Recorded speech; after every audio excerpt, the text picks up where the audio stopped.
Phone tapping ద్వారా BRS నాయకులు అధికార దుర్వినియోగానికి పాల్పడ్డారంటూ బీజేపీ నాయకుడు లక్ష్మణ్ ధ్వజమెత్తారు. బీఆర్ఎస్ ప్రభుత్వ హయాంలో జరిగిన ఫోన్ ట్యాపింగ్ వ్యవహారంపై గవర్నర్కు ఫిర్యాదు చేశామన్నారు. ఈ వ్యవహారంలో ఉన్నత స్థాయి విచారణ జరపాలని గవర్నర్ను కోరామని లక్ష్మణ్ తెలిపారు. అయితే ఫోన్ ట్యాపింగ్ విషయంలో కాంగ్రెస్, బీఆర్ఎస్ పార్టీలు లాలూచి పడ్డా వదిలే ప్రసక్తి లేదన్నారు. సిబిఐ ఎంక్వైరీ ద్వారానే వాస్తవాలు వెలుగు చూస్తాయని లక్ష్మణ్ అన్నారు. ఫోన్ ట్యాపింగ్ ఏదైతే సంచలనం సృష్టిస్తూ ఉన్నదో,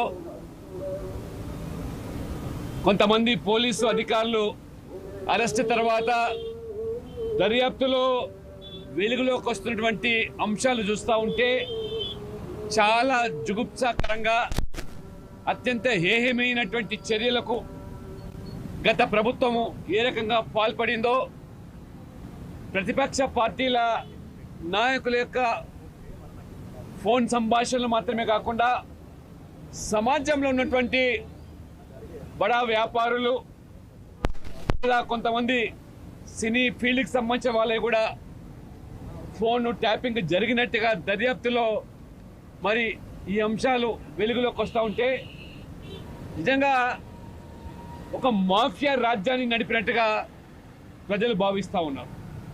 గత బీఆర్ఎస్ ప్రభుత్వం